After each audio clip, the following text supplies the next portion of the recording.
C'est la tradition pour chaque youtubeur catch en fin d'année, faire un top des meilleurs superstars, des meilleurs matchs ou des meilleurs pay-per-view de l'année. Et cette année, la chaîne Darren Dennis Catch a encore bien évolué, avec des nouvelles séries, une amélioration de qualité comme je m'efforce de faire chaque année. Et je suis remercié par exemple avec ma première vidéo en 5 ans qui a atteint les 1000 vues. Et en cette fin d'année, on va encore inaugurer une nouvelle série sur la chaîne. C'est enfin l'arrivée des top 10. Et on commence cette série sur la chaîne avec un top qui a rarement été fait sur YouTube. C'est le top 10 des pires catcheurs de l'année à la WWE en 2018. Mais c'est pas fini les potes, hein. C'est le premier de plusieurs top 10 qui arrivent sur la chaîne en cette fin d'année, peut-être même l'année prochaine. Donc vraiment abonnez-vous pour ne rien rater. Et suivez-moi sur mon Twitter ou sur mon Facebook pour être informé de toutes les vidéos, tous les top 10 qui vont sortir dans les prochaines semaines, dans les prochains mois. C'est très très important. Bon allez, c'est parti, on va pas perdre plus de temps que ça. Numéro 10, Bobby Roode et Chad Gable. Alors oui, je sais, c'est un top 10, il y a déjà 11 superstars, oulala, ça commence bien. Non, sérieusement, je voulais absolument mettre ces deux superstars dans ce top 10. Et vu qu'elles sont actuellement en équipe, ben, j'en ai profité pour les mettre au même niveau, donc c'est-à-dire numéro 10 de ce classement. Alors Chad Gable dans ce top 10, ça reflète un peu toutes les superstars qui n'ont pas la tête d'être main eventer ou d'être grand mid-carder ou quoi, et qui ne sont pas mises en avant par la WWE, même pas avoir un petit spot pendant un mois ou quoi, alors que les mecs sont des excellents catcheurs. Je veux dire, Chad Gable est un lutteur hors pair, le mec est excellent, il a été à un moment donné aux Jeux Olympiques, je crois. Certes, il a pas une gimmick de fou, etc. Il a pas la taille d'être main eventer, mais s'il l'aurait construit semaine après semaine, s'il l'aurait montré en tant que vrai lutteur, hein, le mec avec des techniques de lutteur, etc., il aurait pu monter en top mid-carder et ensuite affronter des mecs comme Seth Rollins pour le titre intercontinental. Et comme ça, faire bouger un peu la mid-card et faire évoluer et modifier tout ça, quoi. Et non, le mec reste en bas, il apparaît 3 fois par an, c'est pour affronter Mojo Rawley. Et pour ce qui est de Bobby Roode, alors là, je crois que c'est phénoménal, sa chute est phénoménale, quoi. C'est le mec le meilleur dans ce qu'il faisait, c'était le plus grand heel, que ce soit NXT ou dans le main roster en 2017. Ensuite, il est arrivé à SmackDown, ça commençait déjà à tomber très très bas, ils lui ont fait faire un face turn, personne n'a jamais su pourquoi. Encore à SmackDown, il avait quelques trucs, tu vois, à faire. Mais alors là, quand il est arrivé à Raw, au Raw post-WrestleMania, je crois que c'était la pire idée qu'ils auraient pu faire. Ils lui ont donné à chaque fois les pires bookings qu'ils ont pu lui donner. C'est un truc de fou, les mecs savaient parfaitement ce qu'il ne fallait pas faire et ils le faisaient.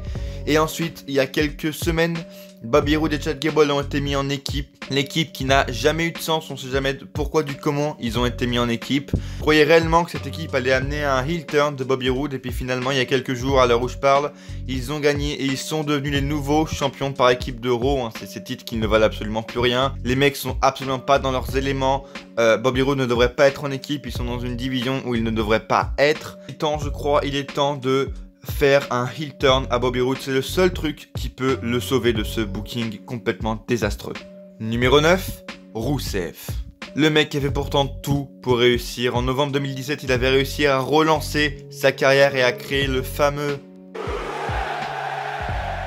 J'étais le premier réticent à ce mouvement, à cette storyline du Rusev Day. Pourtant, j'étais le premier impressionné, voilà.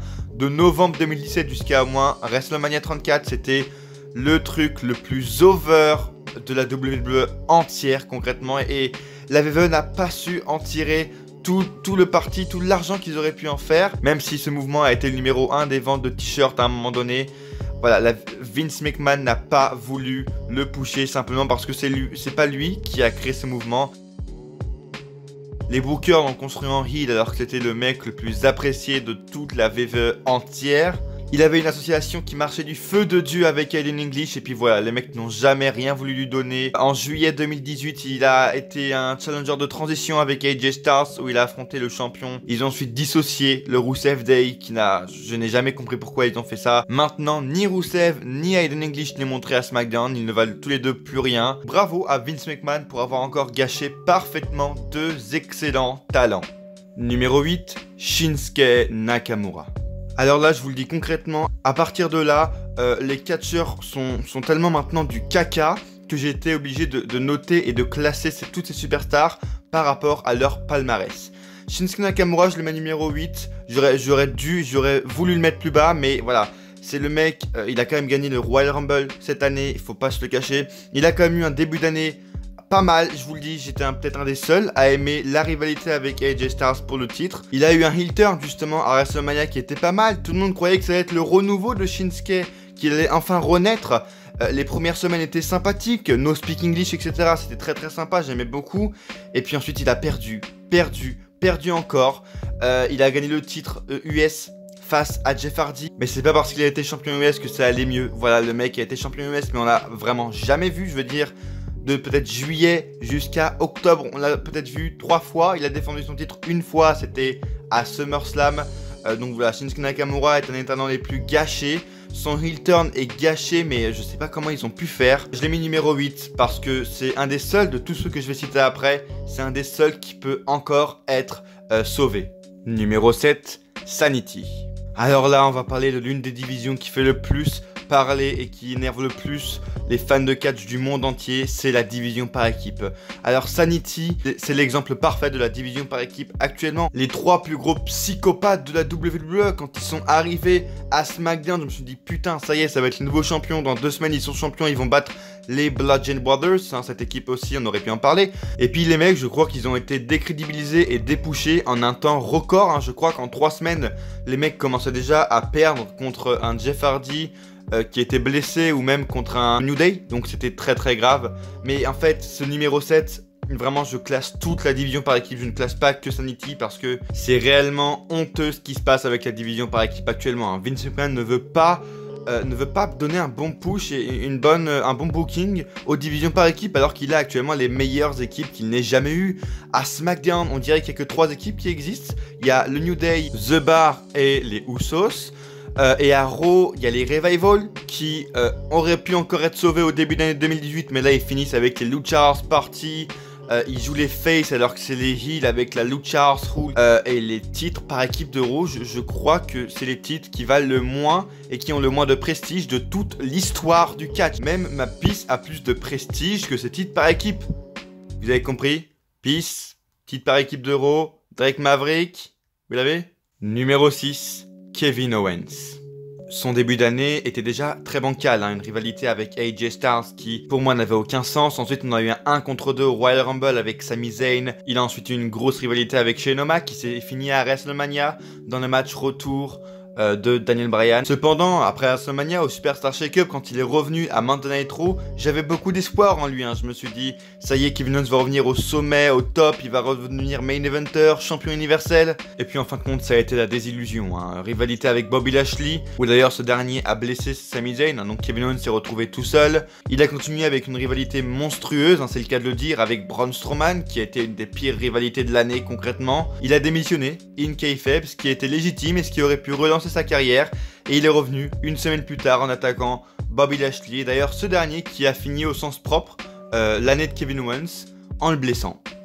Sacré Bobby. Bon, faut que je vous prévienne, à partir de là la vidéo va vraiment commencer à être Peggy 18.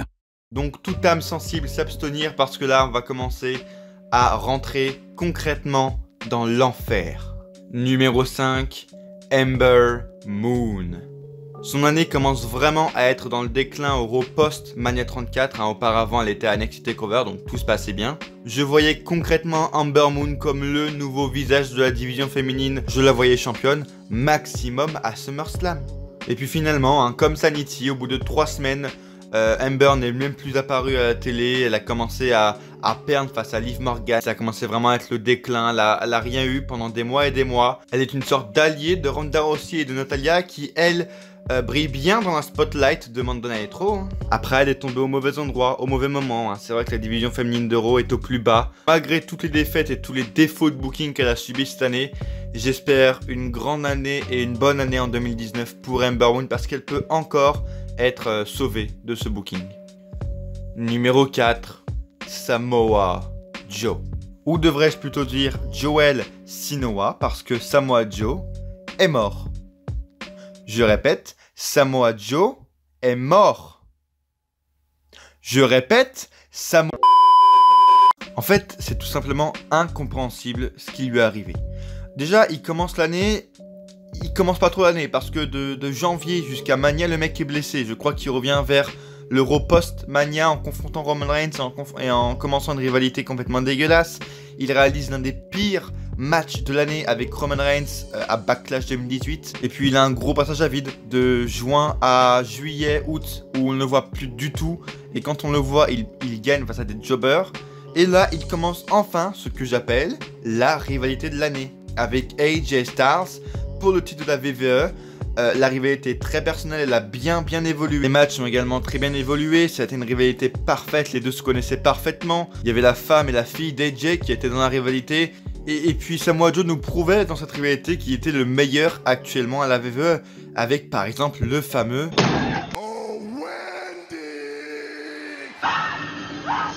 Et pour moi, il n'y avait pas d'autre issue. Samoa Joe devait gagner le titre. À SummerSlam, il perd. Je me dis, ok. Hell in a Cell, il perd.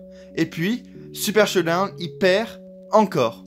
Et là, je me suis dit, il y a réellement un problème. Vince McMahon, les bookers, ont réellement un problème avec Samoa Joe. Et à ce que j'ai compris, ils n'ont pas voulu mettre Samoa Joe champion parce qu'il était trop gros. Alors là, pour le coup, c'est du lourd, hein, sans mauvais jeu de mots. C'est complètement débile. Big Show a été champion du monde. Est-ce que vous voulez que je vous en cite encore? Il y a eu Big Show, il y a eu Kane, l'Undertaker, il faisait peut-être 2m10 mais il pesait 130 kg. Cet argument ne tient pas la route. C'est avec des bookings comme ça et des catcheurs comme ça qu'on voit que Vince McMahon perd complètement la boule. Et je vous le dis, pour moi, Samoa Joe n'est plus du tout crédible. Le mec était le promo guy de l'année. Et là, le mec ne vaut plus rien. Il a commencé une rivalité avec Jeff Hardy. Et je ne crois plus du tout en ce qu'il dit. Ils ont réussi à enlever toute la crédibilité et tout le charisme au micro qu'avait Samoa Joe. Pour moi, il a vraiment plus d'avenir. Ils ont complètement tué Samoa Joe et je vois pas ce qu'il pourrait faire. Pour moi, le mec est mort, il a plus de charisme, il a plus du tout de crédibilité. Numéro 3. Asuka. Elle a pourtant bien débuté l'année hein, en gagnant le Royal Rumble, en faisant une rivalité plutôt potable avec Charlotte Flair à SmackDown pour le titre, et puis elle a perdu son match à Mania, et donc sa streak, sa série de victoires était brisée. J'avais dit que c'était une bonne idée de faire perdre Asuka à Mania, et je reste sur ma position. Pour moi c'était une bonne idée, parce que faire garder Asuka invaincue ensuite à SmackDown, je sais pas ce qu'ils auraient fait avec, mais concrètement on peut le dire, sa défaite à Mania c'était le début de la fin. Dès qu'elle a perdu, tout ce qui faisait d'elle Asuka s'est évaporé, a complètement disparu. Sa badassitude, sa présence, son charisme, même si elle parle pas anglais, elle s'est retrouvée à affronter Carmella avec James Ellsworth en haut du ring et à perdre face à Carmella. Certes, en cette fin d'année, elle recommence à prendre un peu d'importance en devenant challengeuse au titre de SmackDown, mais c'est trop tard. Asuka n'est plus l'attraction qu'elle était à NXT, elle a plus l'aura qu'elle avait, elle a plus la rage qu'elle avait à NXT. Le seul truc qui pourrait la sauver, même si je suis contre, ce serait un heel turn. Numéro 2, Bobby Lashley. Ah, Bobby. J'avais tellement d'espoir en lui quand il est revenu au Raw post WrestleMania 34. Je me suis dit putain, enfin je le voulais, ça faisait des semaines qu'il y avait des rumeurs et tout. J'avais tellement hâte de voir ce qu'il allait faire, je me suis dit putain c'est le nouveau main eventer, il va affronter Brock Lesnar, il va battre Brock Lesnar. Et puis il a commencé sa première rivalité avec Sami Zayn. On s'en rappelle tous d'ailleurs de ce fameux segment hein, avec Sami Zayn, avec les trans ou je sais pas quoi, où il critique la famille de Bobby Lashley. Enfin bref, Bobby Lashley ensuite s'est enfermé dans un truc où il devait pas aller.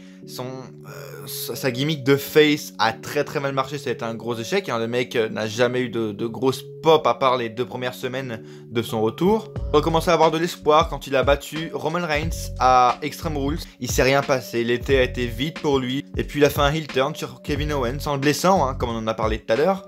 Et puis moi j'y croyais jusqu'au bout, hein. Je me suis dit face ou heel, de toute façon c'est Bobby Lashley, je pense qu'il va marcher. Je l'aimais bien en 2007, 2006-2007, je kiffais ce mec. Je me suis dit là, il revient encore plus fort que jamais, maintenant il va être dans le main event. À Crown Jewel, dans le tournoi pour désigner le meilleur au monde, il affrontait Seth Rollins, etc. Je me suis dit ça y est, c'est le moment, il faut, même si cette Coupe du Monde n'a aucun intérêt, il fallait le faire gagner. Et ils l'ont fait perdre au premier tour, et c'est à ce moment-là que je me suis dit ça y est, c'est fini. Puis après, il a commencé à montrer son cul et à porter des lunettes de soleil et à perdre encore et encore. Et pour moi c'est comme ça, moi Joe, maintenant il est mort. Là on peut plus rien faire, face ou heal il marche pas, avec un manager ou sans manager il marche pas, il perd tout le temps. Je sais pas ce qu'ils vont faire de Bobby Lashley, mais je ne sais pas pourquoi ils l'ont réembauché, pourquoi ils lui ont redonné un contrat si c'est pour en faire ce qu'ils en font actuellement. Et enfin la superstar la plus nulle, la moins bien utilisée, le plus gros loser de l'année. La pub officielle pour le dentifrice signale Finn Balor. Alors lui, il a créé ce qu'on peut appeler un nouveau palier dans la nullité, dans l'échec d'une entreprise. C'est-à-dire que le mec avait tout quand il est arrivé de NXT, il avait absolument tout. La pop, le charisme, la crédibilité. Son début de carrière en main roster était plutôt pas mal, il avait battu Roman Reigns clean, et il a affronté Seth Rollins à SummerSlam, et puis il s'est blessé. Et puis là on parle même pas que de l'année 2018, hein. Là on parle vraiment de son échec, parce que lui, depuis son retour de blessure en 2017, il n'a absolument rien fait. Et encore, il n'aurait que rien fait, mais ça s'est empiré de semaine en semaine. Il a fait une rivalité avec Bray Wyatt, qui puait du cul. Son personnage de Demon King est mort, je suis désolé de vous le dire à ceux qui y croient encore, mais son personnage de Demon King, pour moi, qu'il arrive en démon ou en Finn Balor normal, il n'y a rien qui change. Et puis le truc qui m'énerve le plus chez lui, et qui fait que c'est même pas le plus gros échec de la compagnie de l'histoire, c'est que c'est le plus gros loser de l'histoire, c'est que le mec, depuis quelques mois, s'est mis à sourire comme une p***. Le mec, chaque segment, chaque match, chaque défaite, il sourit tout le temps. Mais arrête! Putain, mais vous imaginez ce mec face à Brock Lesnar? Salut, moi c'est Finn Balor, je suis crédible, je suis le premier champion universel, alors maintenant j'ai la niaque et je vais te battre Brock Lesnar. Et ce qui m'énerve en plus, c'est que Finn Balor a encore la cote, je veux dire, à chaque entrée qu'il fait, il a une pop, tu vois. Si en 2019 on veut redonner à Finn Balor ce qu'il mérite, il faut complètement reconstruire son personnage, faire une refonte du personnage du Demon King, recréer un vrai personnage du Demon King, parce que là le Demon King n'a plus rien pour lui. Donc pour 2019 le mec ne va absolument nulle part, donc bon, je crois que son prochain adversaire ce sera le mur. Voilà, c'est déjà la fin du premier top 10 sur la chaîne. N'hésitez pas à laisser un pouce bleu pour me soutenir, et si vous avez envie d'en voir plus dans les prochaines semaines, dites-moi dans les commentaires vos avis. Qui pour vous sont les pires catcheurs de l'année, qui sont les meilleurs, dites-moi tout dans les commentaires. Abonnez-vous si c'est pas déjà fait, allez me suivre sur les réseaux sociaux qui sont tous dans la description. Je l'ai pas dit en début de vidéo, mais il y a des mecs qui ont été dans ce top 10 et qui peuvent être dans de prochains top 10 qui arrivent dans quelques jours. Donc soyez prêts.